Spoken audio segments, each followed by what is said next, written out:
Not long ago, finishing a video game felt normal. You bought a game, you played it, you reached the ending.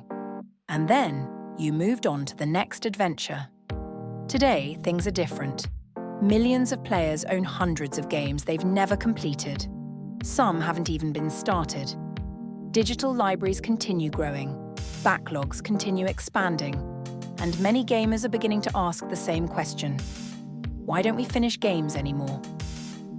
At first, the answer seems obvious. There are simply too many games.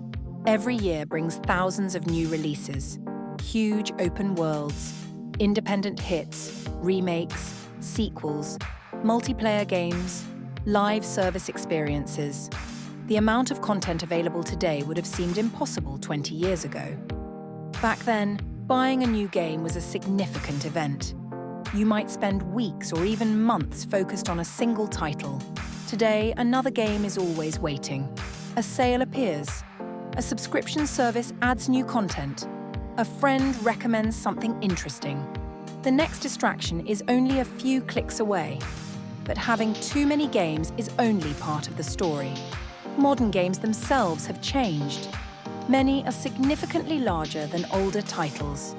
Open worlds stretch across enormous maps. Role-playing games can require hundreds of hours.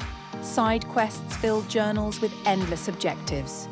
Collectibles are scattered across every corner of the world. Players often reach a point where finishing starts to feel overwhelming. What once felt exciting can begin to feel like work. And when entertainment starts feeling like work, people move on. There is also the issue of competition.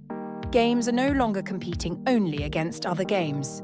They're competing against social media, streaming platforms, YouTube, movies, television, podcasts. Every form of digital entertainment is fighting for the same limited resource: your attention. A player who might have spent an entire weekend exploring a game 20 years ago now faces countless alternatives. The competition is relentless. Then there are live service games. These games are designed to keep players engaged for months or even years. Daily rewards, seasonal content, limited time events, battle passes. The experience never truly ends. And that's exactly the point. Many players spend so much time maintaining progress in one game that they never find time to finish another. A strange situation has emerged.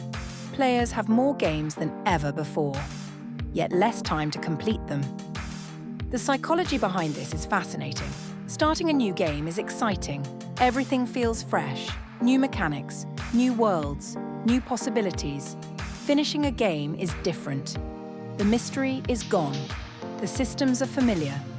The excitement naturally begins to fade. For some players, the most enjoyable part of gaming is the beginning, which means they constantly chase new experiences rather than finishing old ones.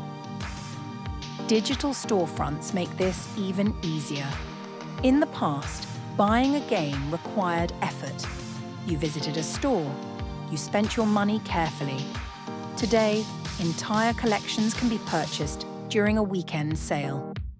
Games become easier to acquire than they are to complete.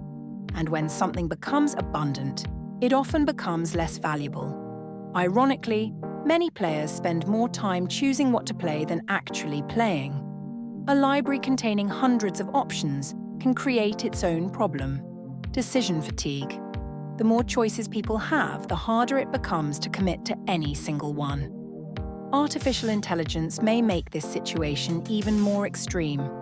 Future games could become larger, more personalized, more endless, more capable of generating content indefinitely.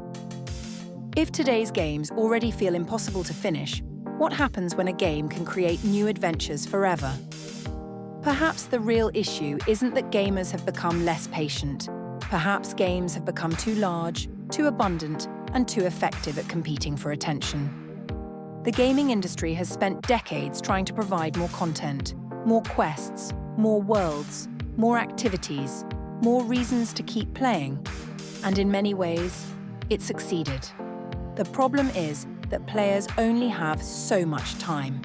Because no matter how many games exist, no matter how many worlds are waiting to be explored, every player still has the same 24 hours in a day. Which means the biggest challenge facing modern gamers may not be finding something to play. It may be finding something they can actually finish.